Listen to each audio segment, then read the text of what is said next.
ഞാൻ കുറച്ച് നാൾ മയക്കുമരുന്ന് ഉപയോഗിച്ചിരുന്ന കുട്ടികളെ ചികിത്സിച്ചിട്ടുണ്ട്. അപ്പോൾ ഈ കുട്ടികളെ ഇവർ മയക്കുമരുന്ന് ഉപയോഗിക്കുന്നു എന്ന് കണ്ടുപിടിച്ചിട്ടുള്ളത് പലപ്പോഴും സ്കൂൾ അധികൃതർ, അതുപോലെ തന്നെ പൊതുജനങ്ങൾ, അതുപോലെ പോലീസ്, അങ്ങനെ ഉള്ളവരാണ് കൂടുതലായിട്ടും ഈ കുട്ടികളെ ഇങ്ങനെ ഒരു പ്രശ്നത്തിൽ ഈ കുട്ടികൾ ഇട്ടിട്ടുണ്ട് എന്ന് മനസ്സിലാക്കി ഇവരെ ചികിത്സയ്ക്കായിട്ട് സജസ്റ്റ് ചെയ്യുന്നത്. ഇതിൽ നിന്ന് മനസ്സിലാകുന്ന ഒരു വസ്തുത, ഏറ്റവും അവസാനം അറിയുന്നത് ഇവരുടെ വീട്ടുകാരാണ്.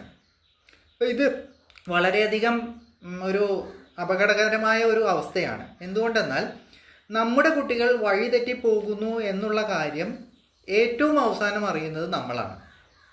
അപ്പോൾ അത് വളരെ അധികം ശ്രദ്ധിക്കേണ്ട ഒരു കാര്യമാണ്.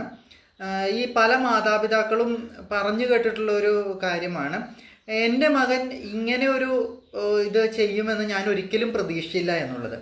ഇത് കുട്ടികളിലുള്ള ഒരു അമിത വിശ്വാസം, അതാണ് കൂടുതലായിട്ട് ഈ പ്രശ്നങ്ങൾക്ക് കാരണമാകുന്നത്.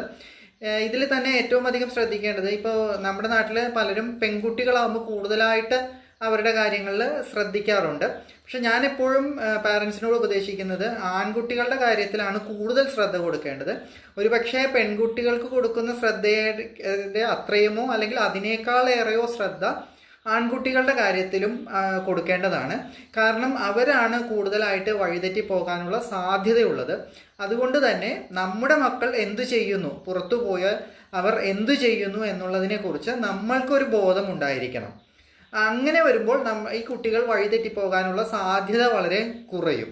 അപ്പം ഇത് പാരൻസിൻ്റെ കുട്ടികളിലുള്ള ശ്രദ്ധ കുറയുന്നതാണ് പലപ്പോഴും ഈ മയക്കുമരുന്ന് എന്നുള്ള ഒരു വിപത്തിലേക്ക് ഈ കുട്ടികൾ മാറാനുള്ള കാരണം. അപ്പം നിങ്ങളുടെ കുട്ടി എന്ത് ചെയ്യുന്നു എന്നതിനെക്കുറിച്ച് നിങ്ങൾ എപ്പോഴും, അതായത് പുറത്തു പോകുന്ന നിങ്ങളുടെ കുട്ടി എന്ത് ചെയ്യുന്നു എന്നതിനെക്കുറിച്ച് നിങ്ങൾ എപ്പോഴും ബോധവാനായിരിക്കേണ്ടതാണ്.